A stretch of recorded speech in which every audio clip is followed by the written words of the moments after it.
Here with another Warframe video. This time we're going to, despite appearances, be testing Mag. So I think I might also cover Volt because there's so little to cover about him after covering Mag. But yeah, let's talk about the changes that DE has made to Mag in this latest patch, right? So if I bring up the patch notes, Mag Polarize creates shards, right, that scale with power, strength, and as well as percentage of damage done to that specific enemy. So I'm assuming that's armor shards for Grineer enemies, you know, not people who aren't Corpus, basically.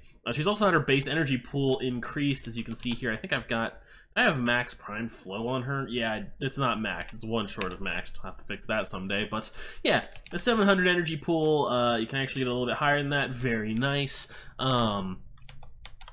Definitely pleased about that, although I think some of the complaints about it were a little unwarranted, but it's still cool to have, right? And it kind of suits her because she's a caster frame, so I'm not complaining. Her augment has been reworked. I'm not sure if it was too different before, but it's the augment for Polarize is decent. Crush now heals your shields and animates a little bit faster. Let's take a look at that really quick here. Is that a new visual on it? Did it have this before? It looks different. Like, it's been a while since I played Mag a lot, so I might just be crazy. Yeah, that's actually pretty much all that's happened. But here's the thing, a lot of people seem to be under the misapprehension that Mag was bad before this change, which was definitely not the case. So actually, let's create the butchers like I was doing with Banshee a second ago, and let's take a look here at how well her abilities work. So I can't take damage right now, so I guess I probably should disable that. But all right, fast crush, it's nice. It absolutely brutalizes everybody. Some people still left alive. Let's see, polarize shards, huh? Man, how do I even check those?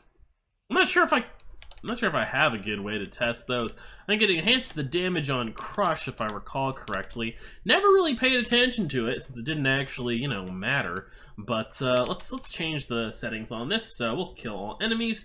Let's turn off invincibility, so I can take a little bit of damage here. Resimulate this, and take a look at my abilities really quick. Okay. So, Polarize creates these deadly shards when mixed with Magnetize. Ah, yes. Shards created from Polarize to increase the damage. Okay. I wish it worked with Crush, because Crush could use the extra damage. Magnetize, I mean, it just does stupid damage if you fire a good weapon into it. So let's grab a different weapon, because I need to show off how Magnetize works in this.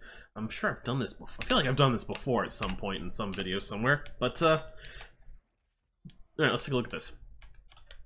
So, hopefully I won't get downed instantly by these guys. Alright. Alright, and Crush. And it gives me over shields by default. Oh, it's fucking beautiful. It's a huge amount, too. Alright, I'm a huge fan of how they have changed that. That is really cool.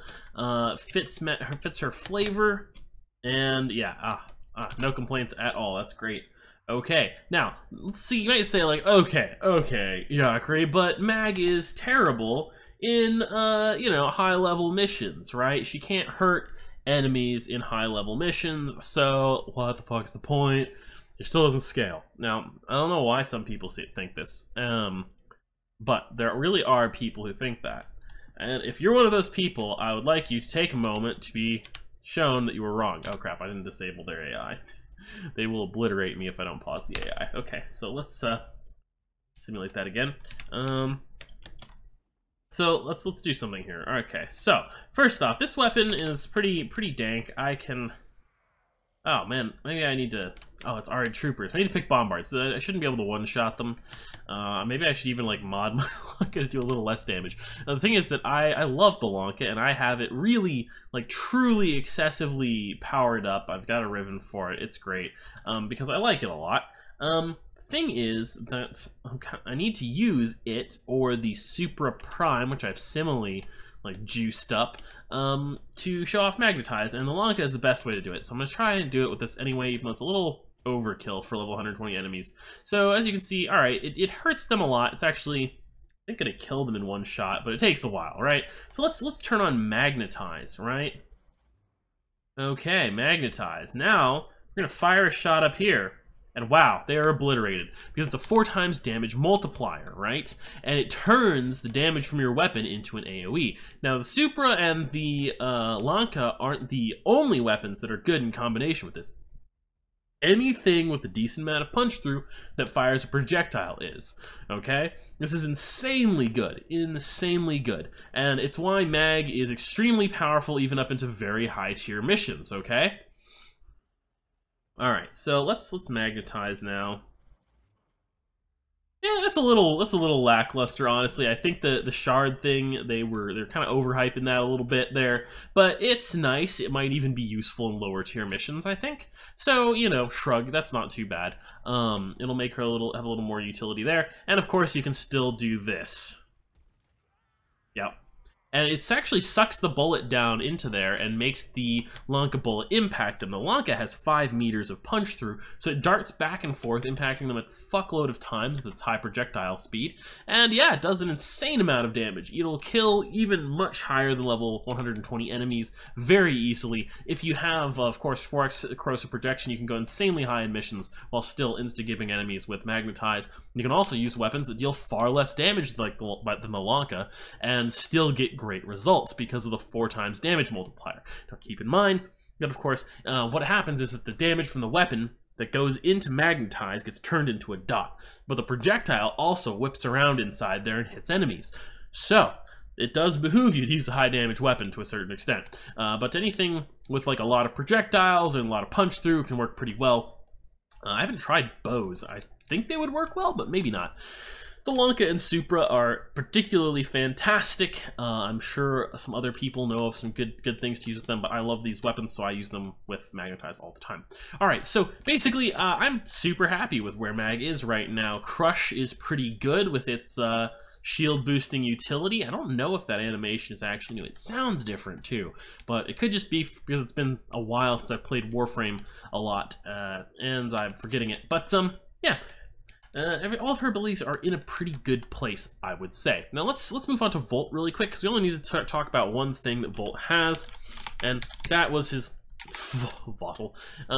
That was the fact that his ult is kind of shit. I hope I have 2 builds ready for him already, right?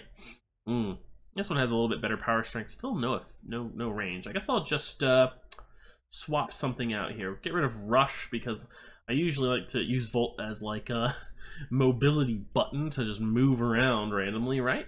But alright, so we'll put Stretch on there, and we probably don't need over Narrow-Minded either, right?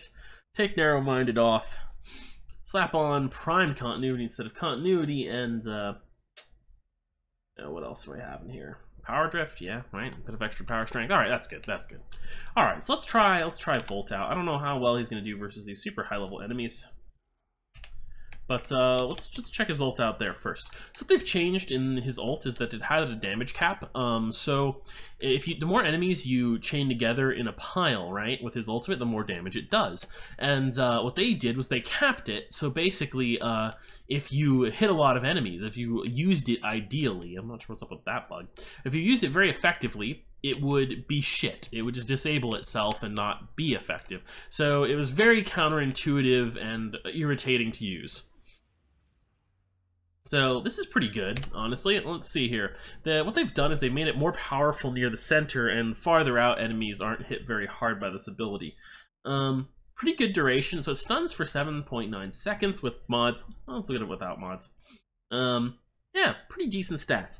I would say with the way that they've changed it now, they do encourage you to actually get up in the fight, but Volt can do that with his shields and his Riot Shield ability, even as shitty as it is. He has the tools to kind of get in there or just be surrounded by enemies and wait until they've all closed in on him and then use this ability. So I don't think that's much of a problem. The damage is, of course, very lackluster on level 120 enemies, but hey, what do you expect? Volt does have the tools to remain relevant in this situation outside of his ultimate. Let's see how well he does versus, say, our troopers at level 80. That's pretty tough.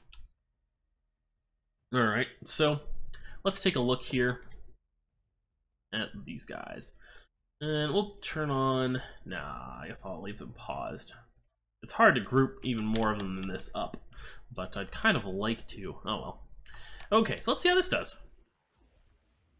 Alright, this is a little more like it, yeah. So, it's going to remain pretty effective to a pretty high level now, whereas before it was not really worth using at all. I think that's a pretty great change, and this is just the latest in a lot of slow revisions we've gotten to Volt to make him a little more playable. I think this really, we finally arrived after a year at more than a year? Yeah, I think it's more than a year. I guess it depends on when in 2016 this happened. It was reworked, right? If it was like January 2016, then it hasn't been, wait, no, if it was December 2016, it hasn't been that much more than a year at least, but yeah, it's been more than a year. Since he was reworked, and we finally arrived at the Volt we were promised at that time, in my opinion. Like, this is what he probably should have been like when they dropped that rework. I can kind of understand why they didn't want to just give him that uncapped scaling for using the ability effectively, but the cap was really the wrong way to do it. I don't know what the right way to do it is. This drop off with range hopefully will work out well, and they won't see a need to change him more in the future. But the cap was definitely the wrong way to do it, and it's gone now. So I'm pretty excited by this, yeah, I don't know. There's not much else to say about that. Volt changes are all around great. Just a small tweak to his ult that actually makes it usable. Yeah. All right. So I think that's all. Yakri out.